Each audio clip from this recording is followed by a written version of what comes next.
Is it? Well, good evening, everybody. It's June the 19th, 2025. It's almost the summer solstice.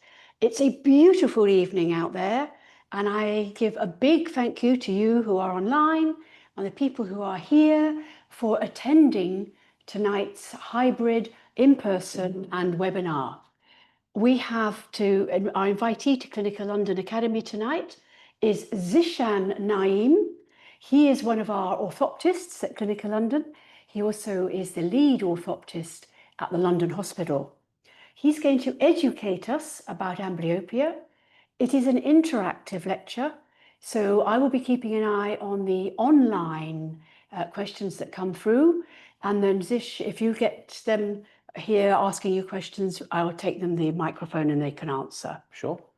So a big welcome to Zishan Naeem for the Clinica London lecture on amblyopia.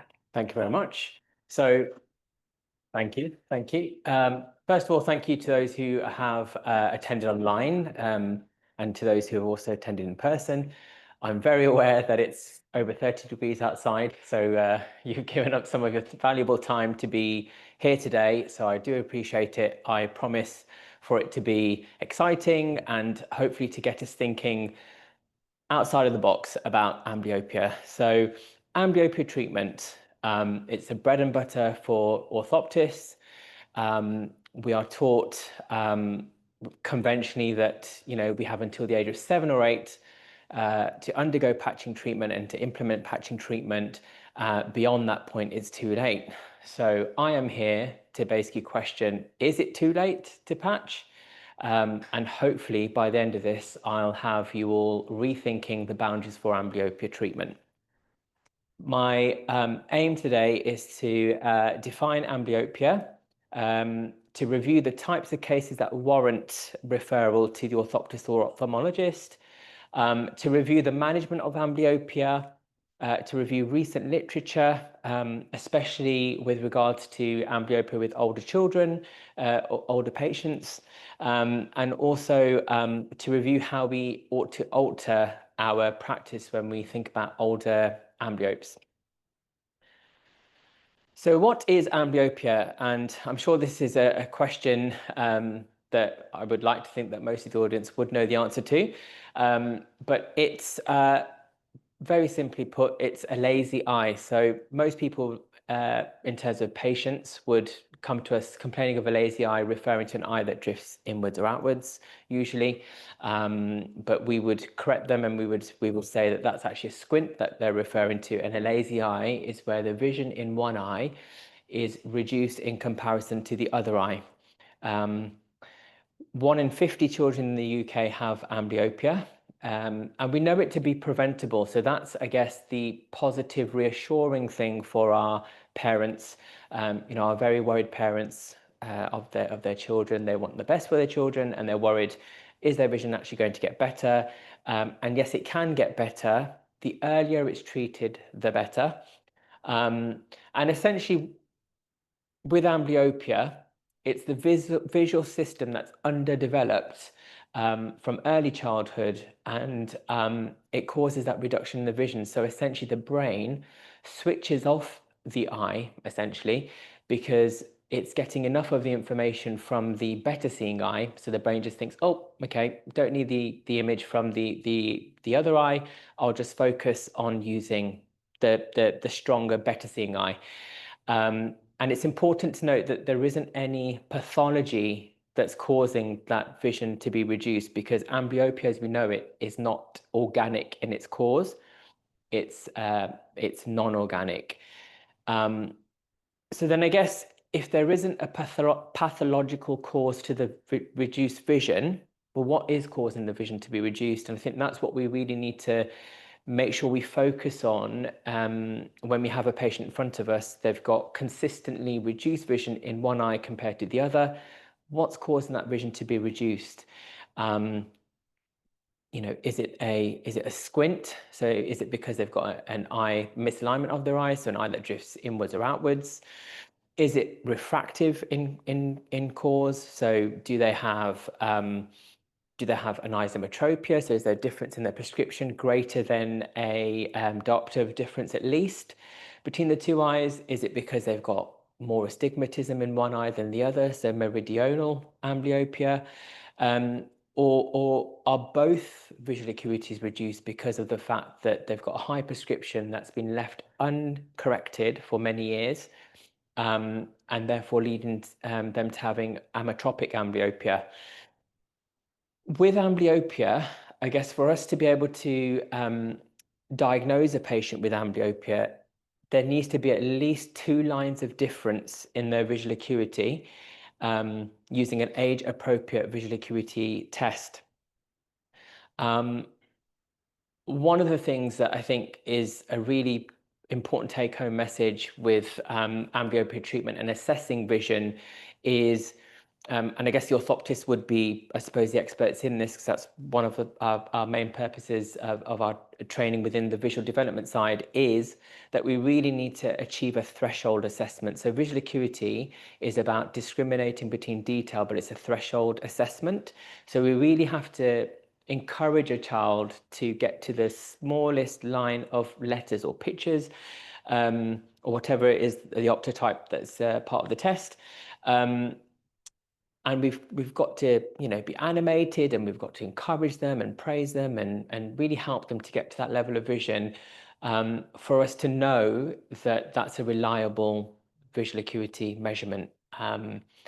And I suppose without that, we can't really confidently diagnose that child with having amblyopia. We can suspect it, but we can't say it's definite. The other thing that I've noticed a lot in, especially more so in my private practice, is we have a lot of children who, especially nowadays because of the use of tablets and gaming and near tasks, what's happening is that they're essentially over accommodating, so they're overly focusing, which is therefore causing a blur. So when I have a child sat in front of me and I'm encouraging them to look down the screen, the Thompson screen, to look at their vision, or whichever other test they're using, they're complaining already at the start that they can't see and it's blurred. And in my mind, I'm thinking, surely you can do better than that. And I'm encouraging them and they still can't see it. What I tend to do is just say, just relax, take your time. It's not a test, it's not a game. There's no right or wrong, all those kinds of things, just to encourage them to relax and relax their over accommodation. And then lo and behold, sometimes in some cases, we find that actually they can improve a good few lines of their visual acuity. So having done that, if there's still a difference in their visual acuity of at least 2 lines, then we're thinking amblyopia. So how can we recognize if a child has amblyopia? I suppose if you think about it, we have many parents who actually carry some guilt when they come to us, because they come to us when they think it's too late, because they've been told it's too late. And they come to us because they say to us, oh, our child, we've never noticed them having a difference in their vision. And it's because they get on with everything absolutely fine. You know, they go about their day absolutely fine. There's been no problems noticed by the school or by teachers or by friends or family members. And that's because essentially they're monocular. They have monocular vision. So they're using the vision from their better seeing eye, which is allowing them to go about their life in the way that they are. You'd think that with monocular vision, you wouldn't have depth perception and your spatial awareness would be affected, which is true. But I suppose if you've had it for a long period of time, what happens is you adapt, and you learn what we call monocular cues about your environment, which then allows you to just go about your life in the way that you would. So some parents do carry that guilt, like I say, but there are some obvious signs. So you may see a child tilting their head, they may be sort of screwing their eyes, both of their eyes, closing one eye. You may see the obvious misalignment of their eye, so a squint, strabismus. The parents or guardian may tell you that they're bumping into things to one side, or perhaps they're tripping down the stairs when they're going downstairs. There may be the parents may report that there's behavioral changes in their child, which I know can fall to many things. I have 2 of them at home, so I know all about behavioral changes in children. But yes, it may be that when they're tired and they're rubbing an eye because they're tired, they're going to bed, that because they're rubbing their better seeing eye, they then can't see with the weaker eye, and therefore they get very upset and their behavior just goes off the scale. Or perhaps someone or something or parent or an object is in front of their better seeing side, so then they're forced to using the weaker eye, and again they don't like that. So those are important things to bear in mind. It may be that the child was born premature, that they had a low birth weight, that they have developmental delay, that there may be family history of amblyopia or strabismus, and that would be a predisposing factor to them having amblyopia. So what do we want to do with amblyopia? What do we want to achieve from treatment? I suppose we want them to achieve equal visual acuities between the 2 eyes, or as equal as possible, because I think there's an element of being realistic here. If you've got a patient who has significant anisometropia, so they've got, let's just say, off the top of my head, +2, +7, the eye with the +7 prescription isn't really going to see the same as the eye with the +2, because even with amblyopia treatment, because I suppose you're thinking about the clarity of vision, the image that's created with that more hypermetropic eye. But we would expect the difference to at least be less than 2 lines. And in doing so, we're hoping to improve the quality of life. We know from studies, which I'm going to go on to later on, that amblyopia can affect self-esteem. It can affect how a child interacts. It can affect their educational attainment, so how well they're achieving at school, and so on. So that would be the aim, to improve that as well. And it really works because of being based on neuroplasticity. So what do we mean by neuroplasticity? It's the development of those connections, those neuronal connections along the visual pathway, which peak before the age of 8 years, then become slower after that age. Although after that age, it's not impossible, because I suppose we know adult patients who have some sort of neurological condition or disruption, such as a stroke. We know that there's a chance there of rehabilitation of their vision if their vision's affected. So it's all based on that piece, that we can, within a certain time frame, we can improve those connections. And essentially, we're retraining the brain, so we're switching the weaker eye back on. So I mentioned earlier on that the eye was switched off. So the treatment that we're doing with amblyopia, we're switching that eye back on, the weaker eye. We're forcing it to be used by covering, in most cases, the stronger, better seeing eye. And regardless of the point of my topic today, I think it doesn't take away from the fact that the earlier the treatment is done, the better the visual outcomes. So we know that studies have found 90% improvement in visual acuity when treatment starts before the age of 5 years. So how do we force the eye, the weaker eye, to be used? We either cover the eye, so occlusion treatment, patching, as we know it, and I'm going to highlight on that treatment today. The other treatments comprise of atropine penalization. So you're instilling atropine into the stronger seeing eye, essentially penalizing the visual system because it's creating a cycloplegic effect. You're putting 1 drop into the eye, the stronger seeing, better seeing eye, twice a week. And then the orthoptist would review that child sort of 6 to 8 weeks afterwards, sometimes sooner in some centres. And what that's doing is it's blurring the vision, and it's therefore forcing them to use their amblyopic eye.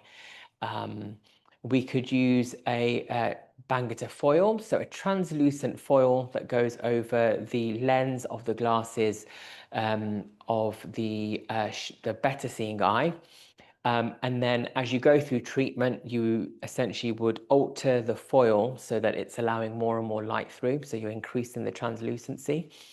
And then you could basically use two other types of treatment, which are more recent treatments, and they're treatments that are based on this neuroplasticity sort of principle. And you are either training the two eyes to simultaneously be aware of the images that they're seeing, so that the brain can then tune into that use of the eyes. So that's dichoptic therapy. And then you have perceptual learning, which is where you introduce a repetitive visual task to the patient. And in doing so, again, that improves those neuronal connections along the visual pathway, increasing the visual acuity and increasing contrast sensitivity as well. So patching treatment, it is literally that. You put a patch over the stronger, better seeing eye, completely occlude the eye, with the hope of then the patient using the other weaker seeing eye and forcing that to be used. If the patient uses glasses, it's important that they then put the glasses over the top.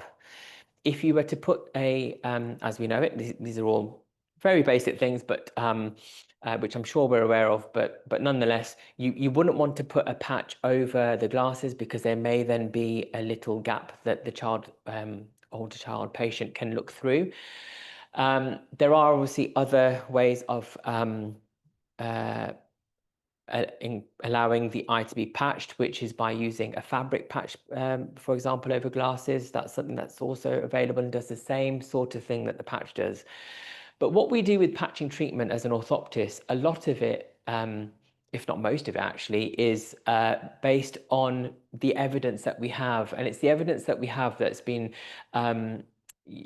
put out there by this group here, the Paediatric Eye Disease Investigator Group, PAEDIG. And they've really sort of shaped the regimes that are used for patching treatment, because with the help of PAEDIG, we know that part-time patching and full-time patching, that actually there isn't much of a difference. So saying to a parent, this is a patch, take it away and put it on your child's eye for the whole day, compared to putting a patch on their child's eye for perhaps 6 hours, it's been found to be just as effective either way. Not much difference in it. So why would you, I suppose, go down the full-time route of patching, especially when it could cause cooperation issues? The child could be distraught because you're essentially forcing them to use their weaker eye and essentially making them sight impaired, and they're kicking off and they're really upset. So why do that if you can go for part-time patching? And also the other thing to bear in mind is that we obviously need the parents to be on board with this treatment. It's all based on their regime, their routines, busy working parents or busy otherwise. They're not going to have the time to supervise their child to have a patch on their eye all day, because the whole point of patching treatment is that we want the child to be engaged in some sort of what we call visually engaging task. They're using their eye to do something. And that's another thing that PAEDIG has taught us, that actually, whereas historically we would say you need to undergo some sort of close work activity, some sort of puzzle or colouring or drawing or something of that sort for the patching treatment to be effective, well, actually, not necessarily. They've found that it's just as effective as long as the eye's open and it's doing something. Important to note, though, that I think it's a good distraction for the child if they have got an activity to do, because it takes their mind off the fact that they've got this patch over their eye. So it's important to note that at least. Other things that PDIG have taught us about is the fact that there isn't much difference from using, in terms of efficacy of treatment, from using patching or from using atropine penalization. I think conventionally, a lot of orthoptists, we tend to go for the patching route. And I certainly do as well. I think it is the gold standard of treatment, but that shouldn't take away from the fact that we should provide that patient choice of you can go for patching or you can go for atropine penalization. Though important to note that atropine penalization, that's a lot more of a pricier treatment than for us to go down the patching route. So some parents may wish not to go necessarily down the atropine route if they if they know they can get hold of patches much more easily instead. We know from PDIG about the number of hours that would allow for effective treatment. So here I've got that if you've got mild amblyopia being 6/9, 6/12 visual acuity, or if you've got moderate amblyopia, so 6/15, 6/30 visual acuity, that instead of saying to the parent, yeah, go for it and do 6 hours of patching, we know that actually 2 hours of patching is just as effective as 6 hours. And it's a lot more realistic, it's a lot more doable. I think parents leave the consultation thinking, all right, we can do that. We can do an hour at the start of the day and we can do an hour at the end of the day. It's absolutely fine, that can be done, it can be split. And we know that with severe amblyopes, so we're talking 6/38 or worse, historically, you would say full-time patching is the way forward. But actually, no, 6 hours of daily patching is just as effective. So I guess we need to be realistic. How much, so if you were to say to a parent, right, go and do 6 hours of patching, realistically, how much are they actually going to manage? If they've got breakfast club in the morning, after school club, extracurricular activities, just thinking about all the things that I've got to juggle in life, and then your own things, you know, gym and Netflix or whatever else you want to do, where is the time going to come for fitting in the supervision of your child's patching, you know, amongst everything else? So I think it's worth being realistic. That's a very important point to consider. It's based on the child and it's based on the parents. It's based case by case. So we have to look at the patient in front of us and provide a very individualized regime that suits them and their lifestyle needs, but also what's actually obviously medically required for them as well. We know from the literature that the first 300 to 400 hours of patching is the most effective, especially in those first 6 to 8 weeks. So when we book a review appointment and say we'll see you back in 6 to 8 weeks time, we're expecting to see the steepest increase in visual acuity at that point, and then it tends to sort of slowly plateau. It's therefore very important to counsel the parent and inform them with the most amount of information. So you want to be talking to them about, you know, essentially it's managing expectations. So what are we wanting to achieve from the treatment? How is it done? How do we do it? We demonstrate it to them as well. We talk about the fact that, you know, there's going to be regular reviews because we need the commitment from the parent and the patient to know that they will come back every 6 to 8 weeks or perhaps slightly longer or slightly shorter. Because otherwise, without those review appointments, we're not going to be able to do a few of the key things that we need to do during patching treatment, which I'm coming on to next. You know, guidelines are great to have, such as these ones from PDIG, but I suppose we need to bear in mind that it's clinical judgment, and that's why we have that autonomous clinical judgment that we have, because we need to tailor our treatment according to the patient and the patient's needs and also the findings that we come across. So why are we having regular reviews? We're needing to assess the threshold visual acuity assessment each time.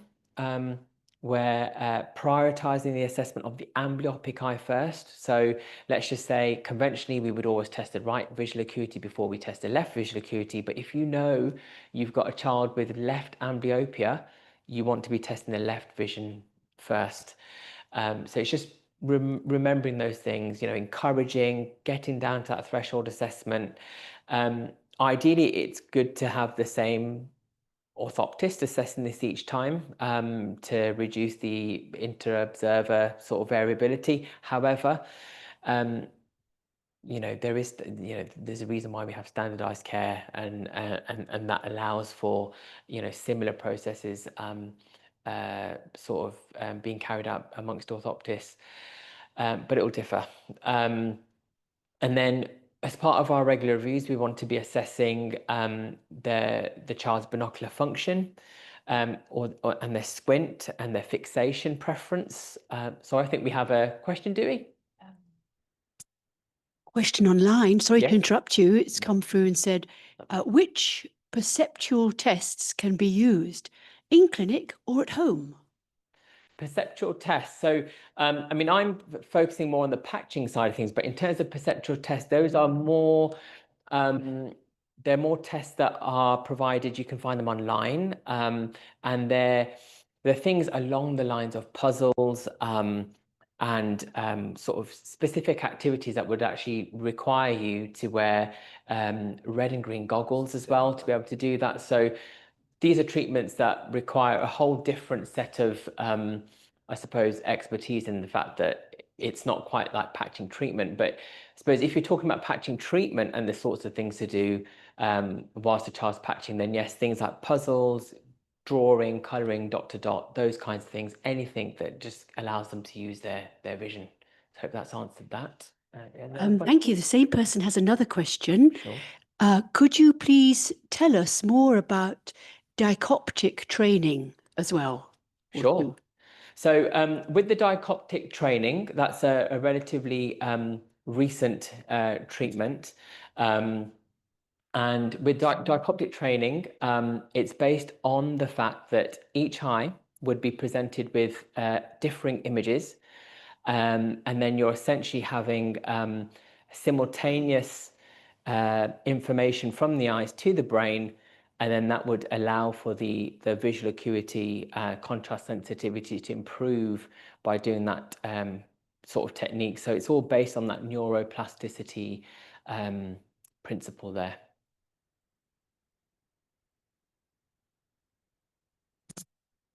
Great, thank you very much. I'll interrupt you whenever other questions come through. Please go on. Sure. I mean, perhaps that's something that I could cover on another talk, so happy to do that. But for today's talk, it's more about the patching treatment. So, so back to the patching.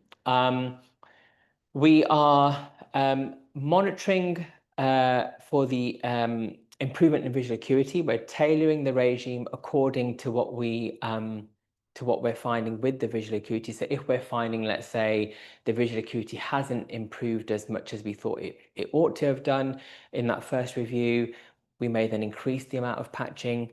I did mention, sorry, before the questions, that the other thing that we want to look at is, for example, in a patient who has a squint, is looking very carefully for their fixation preference, because if they have a left esotropia, let's say, and left amblyopia, but they're squinting with the right, sorry, and you're patching their right eye, and they're fixating with the right eye. If they, during patching treatment, if you start to see an alternation of the squint, then that's telling you that they must have equal enough visual acuity to be able to do that, and therefore you want to look out for that, because if you don't and you carry on with the patching, you could induce some occlusion amblyopia. So you're essentially creating a stimulus deprivation by having the eye patched, and then that's essentially obscuring the visual axes there of then what's the better seeing eye. There's a question directly about patching here. Yes. Can patching be limited to weekends only, or does it need to be done daily throughout the week? I would say the conventional way of patching treatment is that you would do it daily. And the reasons for that are really just from a child's perspective. I think having my own children as well, it just creates a structure and a sort of a routine for the child. And also for the parents, you know, you're able to then remember that patching every day. I have had some patients who were, you know, very honest with me and said, we're not going to manage the patching in the week. We can only do it on the weekends. And they said, we're happy to do as many hours as we can on a Saturday and Sunday. We just can't do them in the weekday. I was happy for them to do that, but did monitor them closely, just because of the point that I made earlier on, that we don't want them to have the occlusion amblyopia aspect. I think that's a very good point. Aristotle, I believe, said that it takes 8 weeks to get into a routine. And so the idea of having the routine for the child and getting them beyond that first 8 weeks is very valuable. Yes, absolutely, absolutely. But yes, it is possible. I just don't think it's the conventional way that many orthoptists would like to carry out patching treatment. It's nice to have a structured approach. When we're reviewing our patients, we want to be checking about the compliance. And we want the parents just to be honest about the compliance. You know, we don't want them to come in every time and just say, yeah, child's been wearing the patch 2 to 3 hours every day. And then you see the child in your clinic and you just have a feeling that that's probably not the case because they're on the ceiling.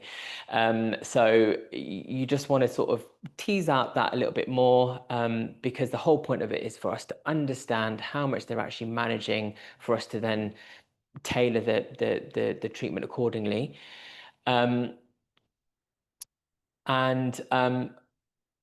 One of the other things which I'll be getting to is we want to ensure that we're not inducing intractable diplopia. So this is diplopia that's just there all the time, caused by the fact that you've patched the better seeing eye.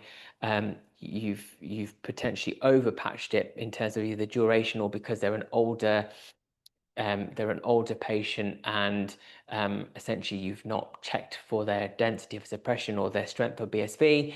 And what's happened then is they've taken the patch away, and they're just seeing two of everything, and that would not be what we want to achieve. But it's important to note, though, actually in the UK, intractable diplopia, very, very low incidences raised of that in the literature, and I guess it's because of the fact that we do, especially in the UK, assess for density of suppression a lot more than perhaps over in the States, let's say, where we have some papers that report intractable diplopia a lot more. So the current literature for older children, because that's obviously why we're here, we want to know what we're doing with these older children. Is it too late to patch these older children? So we know that 0.28 to sort of 3% of over 7-year-olds may be newly diagnosed with amblyopia. If left untreated, it can affect their motor tasks, the very fine visual motor tasks that they perform, such as the intricate drawing and the writing and sort of legibility of their writing, that sort of thing. It can affect their self-esteem and sort of affect psychosocial aspects of them, can limit their educational attainment, and if left untreated, it could cause it could lead to a risk of them having bilateral vision impairment. If there's something then happens to their better seeing eye, then they're left with the vision that's poor in the other eye or reducing the other eye, and perhaps they then won't be able to drive a car because they don't meet the DVLA driving standards. Patching in older children, I guess the older the child gets, especially in today's day and age in society, there's a lot more of focus on appearance and aesthetics. And I think it's quite shocking, actually, isn't it? You know, it's definitely there in schools, and it's if anything, it's becoming younger and younger, and they're becoming very aware of the patch, and actually that then leads to an array of psychological, you know, impacts, and low feelings of self-esteem, for which there's literature out there that sort of reports that. And as I say, intractable diplopia is a risk that comes with patching older children. I suppose the reason is because we know intractable diplopia is a disruption of suppression. So they have this area of that they've been suppressing, sort of a corticoretinal sort of suppression area, the younger you are, the easier it is to suppress. And the older you get, especially when you get into adult years, we know that if we were to wake up one day with a squint, we wouldn't readily suppress the second diplopic image. We would have diplopia. So that's why the older the patient gets, this becomes more of an issue. It can impact their visual function and their well-being, which is understandable because anyone who's got double vision would not enjoy that, I imagine. And it becomes quite difficult to treat that because, like I say, to try and train a child who has diplopia, an older child, to then suppress that becomes quite a challenge for the orthoptist, I must admit. I've not personally had to do that in my practice to date, but I know that I've had some colleagues who have done. And I suppose I've not experienced it because I tend to be more of a cautious clinician, and I pride myself on being evidence-based and doing things according to what we know, especially from the paediatric studies.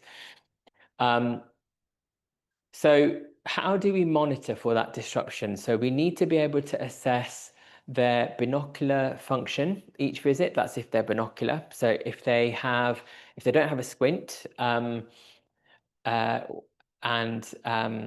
they've got their motor fusion, we need to assess their motor fusion from visit to visit in the form of the prism fusion range, because if you think you're covering one eye, so then therefore motor fusion where you're able to have an image from each eye, fuse it together, and then actually keep that image fused despite convergent, divergent movements of your eyes, or disruption to the eyes, if you're then covering one of the eyes, that motor fusion may reduce. So that's why that's really important to assess from visit to visit. If you see that reducing, that's an indication perhaps that you need to really closely review that patient. Or if the patient has a squint, then you want to be assessing the density of suppression. So how dense is that suppression? If we cover their better seeing eye, is that going to, if they've got a low density of suppression, then are they going to have intractable diplopia? We do that by using the Spicer bar, so also known as the Baglini filter bar. So this is a test that orthoptists would specifically do, generally speaking, and rather than only measuring the density of suppression, it can also assess the strength of BSV. So other than doing your prism fusion range, an orthoptist could also use a Spicer bar to assess, well, how strong is that BSV? Because if they can go from the lighter end of the bar down to the darker end of the bar, without noticing double vision or a swap of fixation, then that tells me that they've got a strong level of BSV. We test it by ensuring, first of all, that the child has got their glasses on. With the glasses on, we would hold a pen torch in front of them. So it's a near test, a third of a meter away. And we'd have the Spicer bar over the fixing eye. So it goes over the eye. It's basically simulating what a patch does. So you would put it over the better seeing fixing eye. You would then gradually increase the bar, going from the lighter, the sort of paler red to the dark red, and then it goes really dark. And you're asking the patient to tell you what color is the light that they see. So if you're placing this over a patient's fixing eye, they should be seeing that the light is changing and becoming more and more red. So they often say it's white, it's orange, it's red, and then they sort of dark red, you know, they keep going. And then what you're looking out for is when they say that it either becomes a white light, because if it then becomes a white light, it means that they've swapped fixation and they're now fixing with their amblyopic eye, because that doesn't have the filters in front, so therefore it's white. Or that they're seeing two lights, because yeah, they'll see the white light from the amblyopic eye and they'll see the red light from the fixing eye. And then you would document that filter. You document the filter at which that's seen, as long as you've got the same process of doing it. So some people would document the filter that happens at, or some people would document the filter the one before. I just remember from my training that it was filter 9 and below that would then warrant concern, potentially get you to stop treatment, because if you're only 9 filters in and you're complaining of diplopia or a swap of fixation, then that's quite a big risk there that you're going to induce intractable diplopia. It's a bit of an arbitrary number. There's not much strong evidence there to suggest which filter is the filter that we go for with the Spicer bar to alert us to stopping treatment. So it just depends, I suppose, on your practice, but it generally is, you know, some people say filter 9, some people say filter 10 to 12. As long as you have that consistent approach with all your patients, I guess that's the most important thing.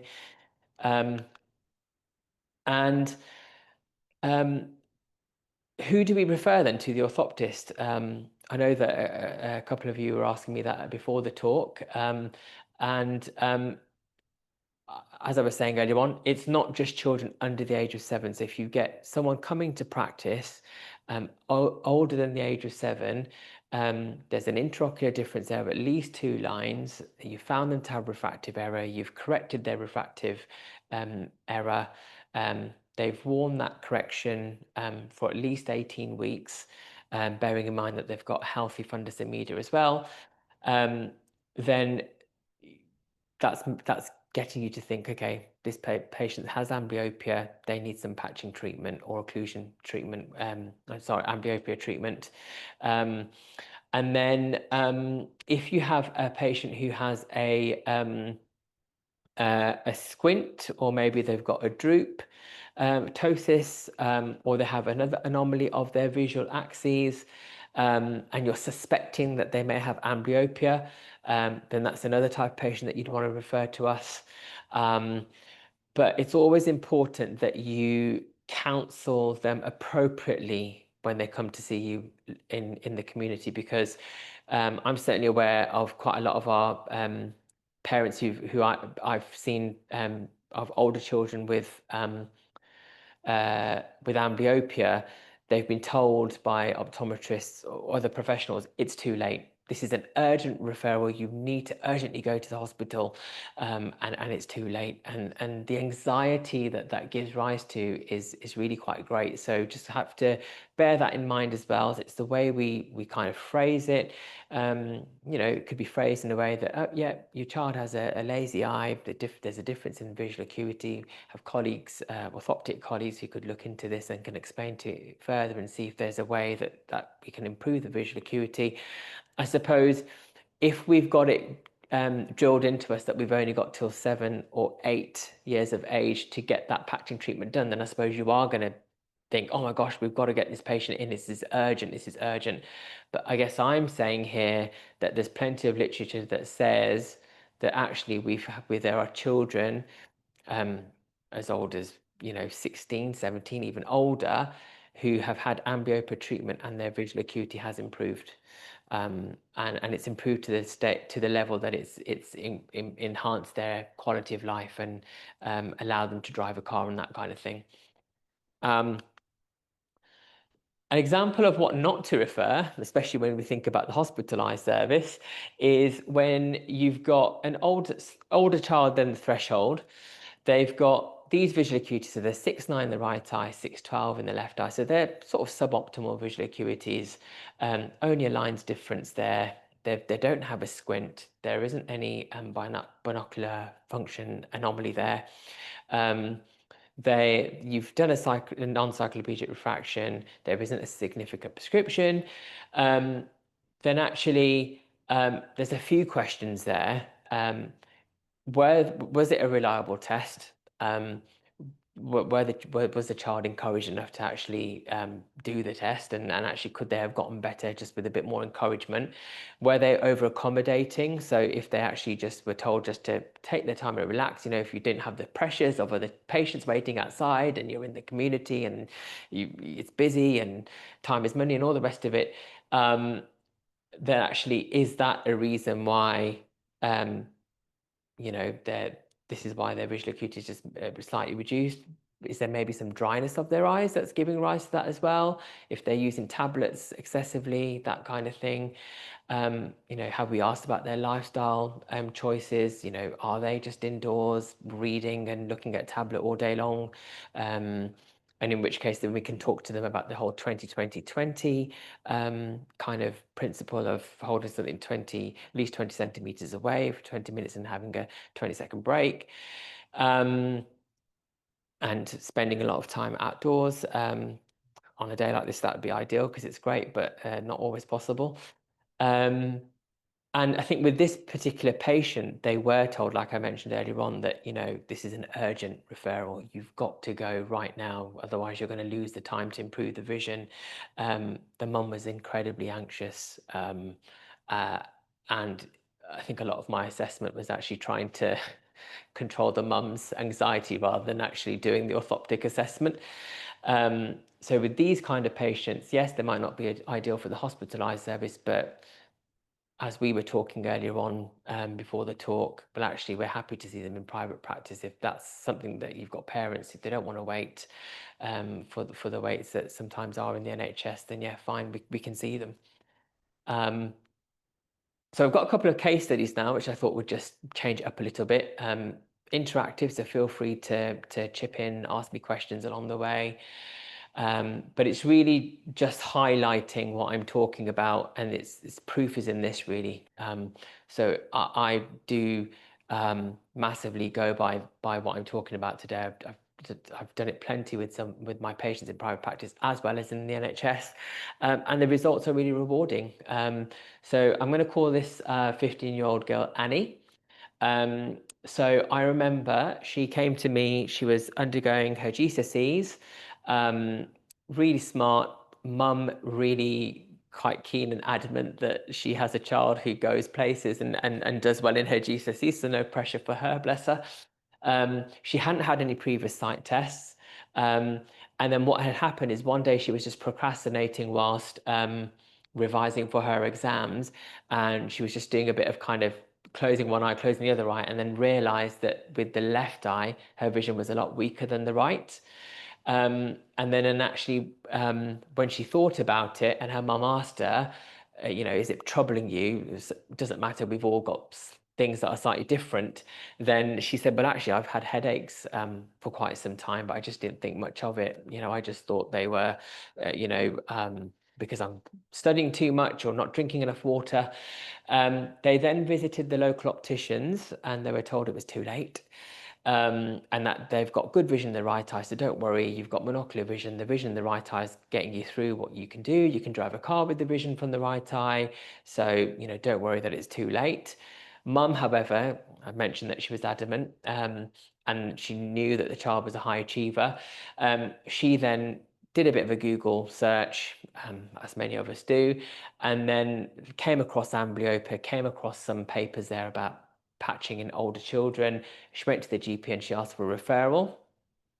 So when I first saw them, they had those visual acuities there. So you can see weaker 6/15 level of visual acuity in the left eye. This is all unaided. They haven't had any refraction, as you recall from earlier on. They had N8 for their near vision with the left eye compared to N5 with the right. No no squint, so that one, no manifest squint. They've got a good fusion range, but reduced area acuity, which you would expect when you've got that difference in your visual acuity. So it was consistent, you know, this wasn't someone who just didn't try hard enough with the left eye because I tested right eye first. I then also assessed them for a microtropia because if you've got that level of difference in visual acuity, you don't have a manifest squint. Well, actually, is there a micro squint that's there with identity, meaning that you don't see a manifest squint? It's a latent, hidden sort of squint.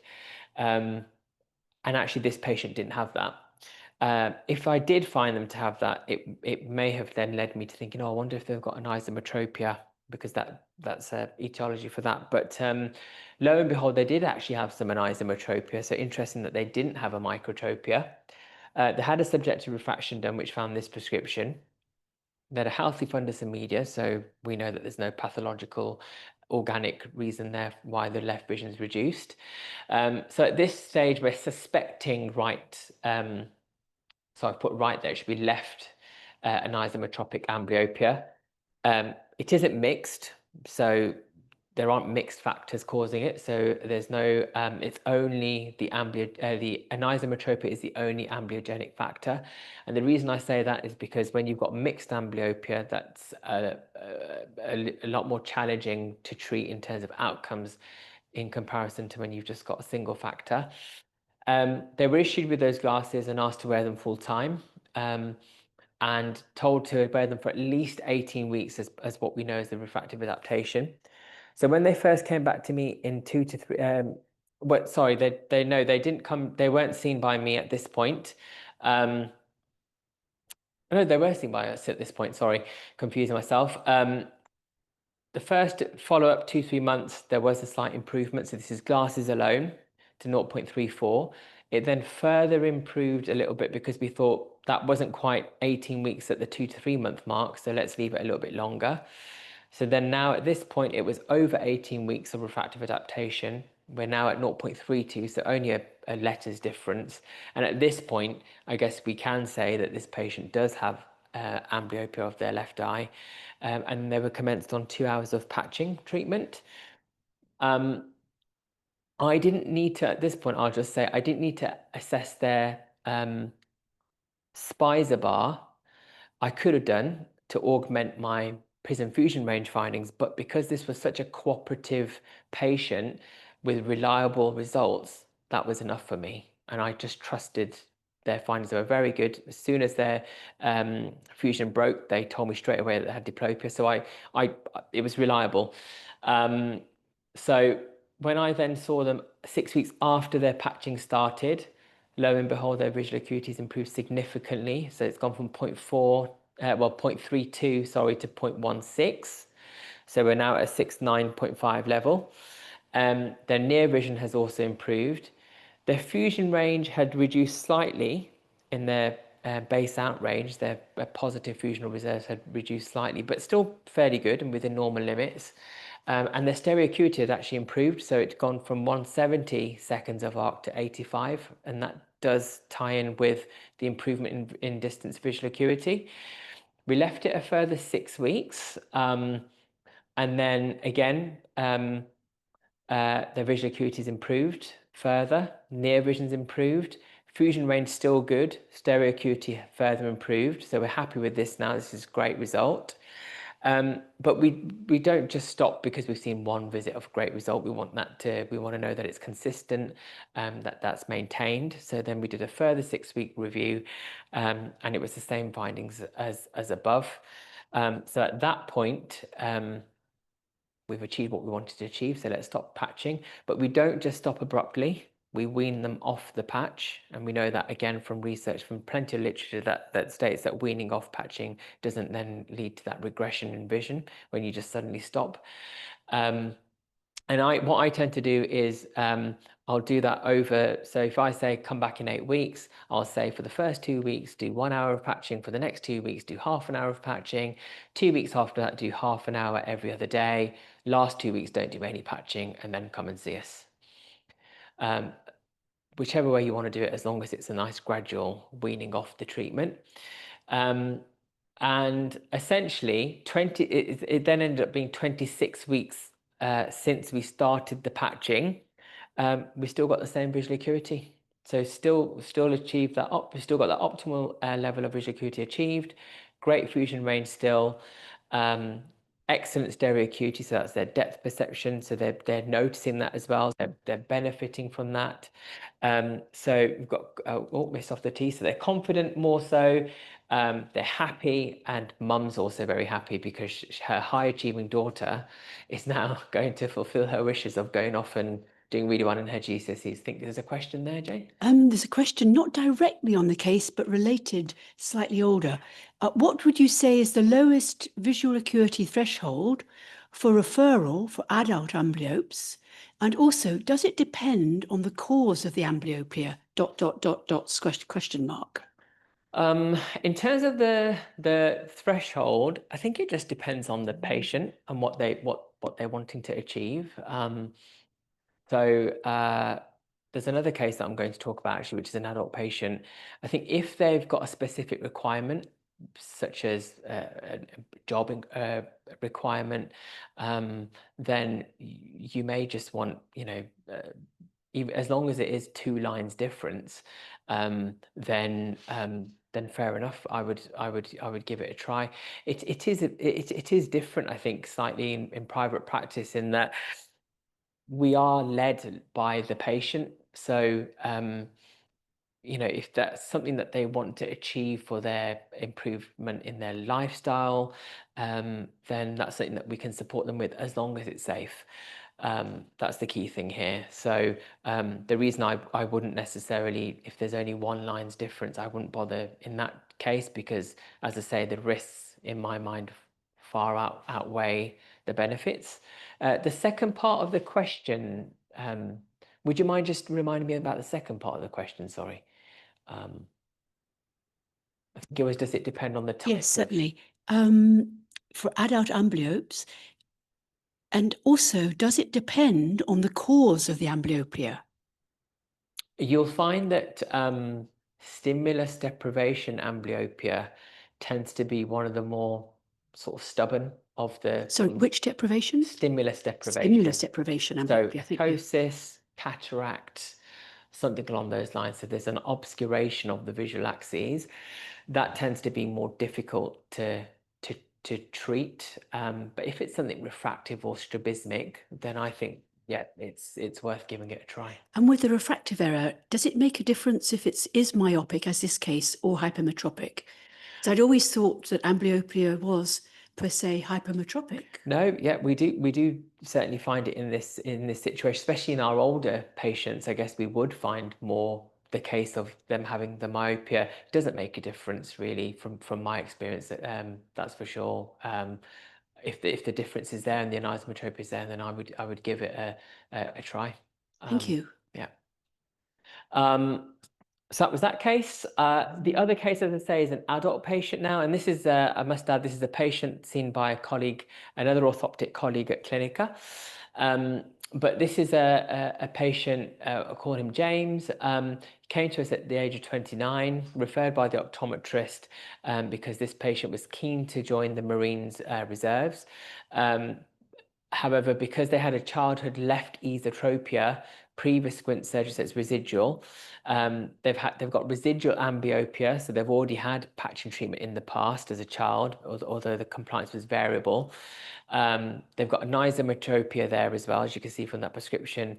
But because of the fact that they had that that difference in their, because of the fact they had that squint history, I think the optometrist felt more comfortable, and rightfully so, to refer this patient to an orthoptist before considering neural adaptive therapy. So, the perceptual learning that I was talking about earlier on. So for that reason, they were referred to us. When they came to us, they had 0.4 visual acuity, as you can see in the left eye, and reduced near vision. at N10. Now, for the Marines Reserves, that fell outside of the, well, it fell just within the criteria to allow them to qualify, but I think this patient was quite keen to ensure that they definitely had a chance.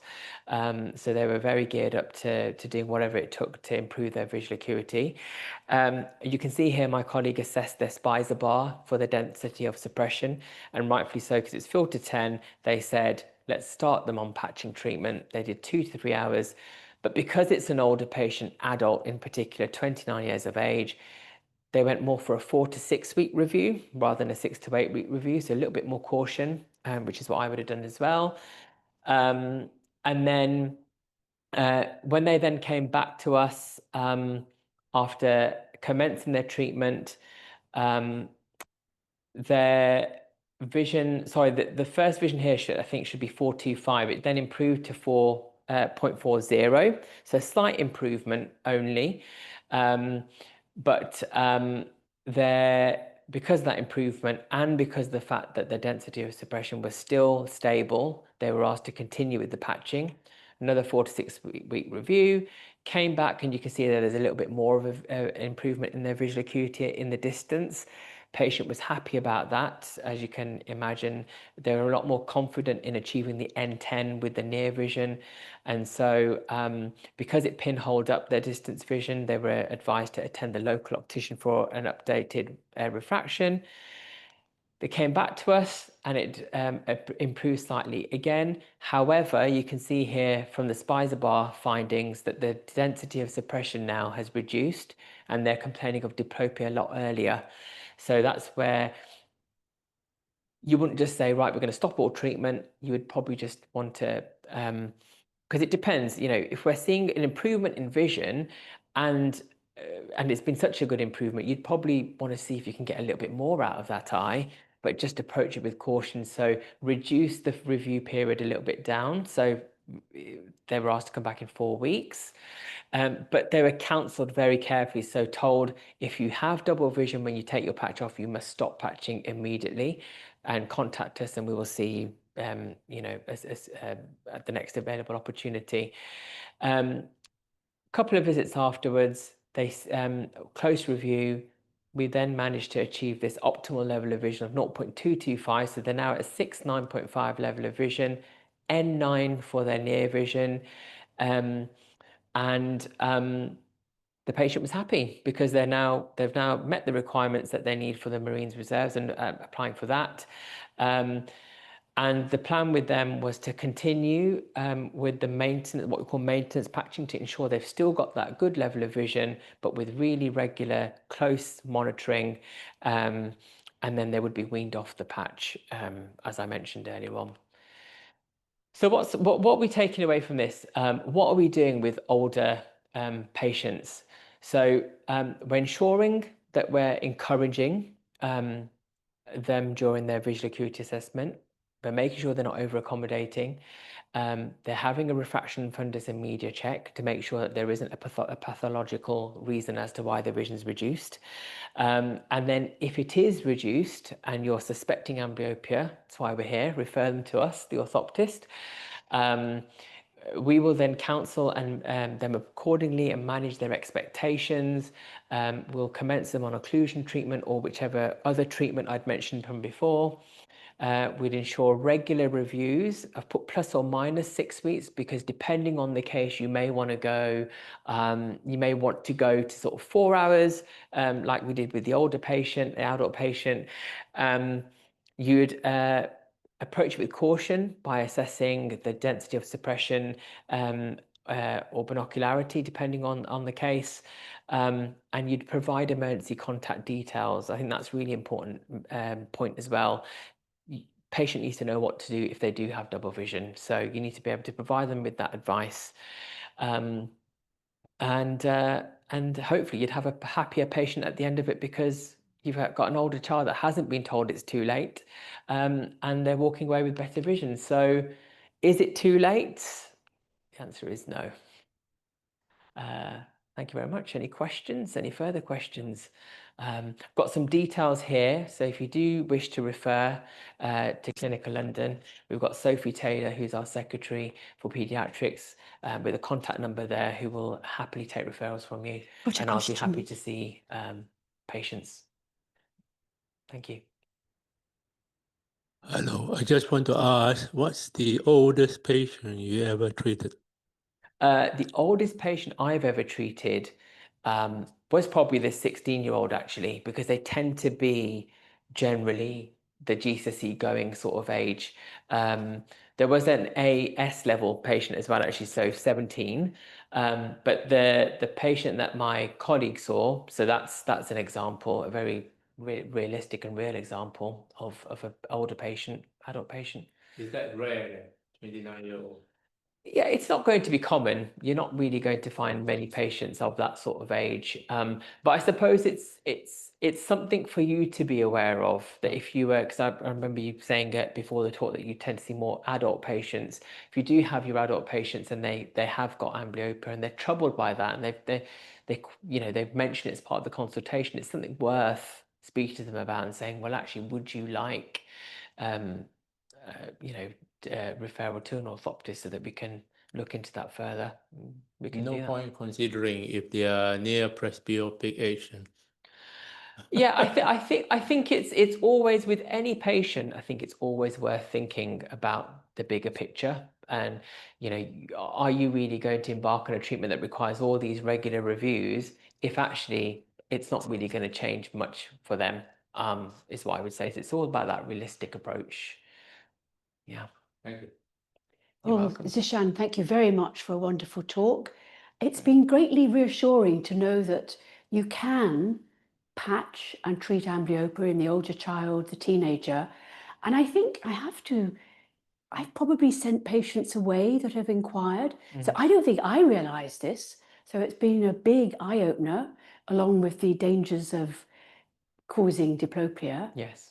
I think we're very lucky at Clinica London being able to see children from age 0 up to, well, late teenagers, because of CQC, this is permitted, and to have 4 wonderful orthoptists, including yourself.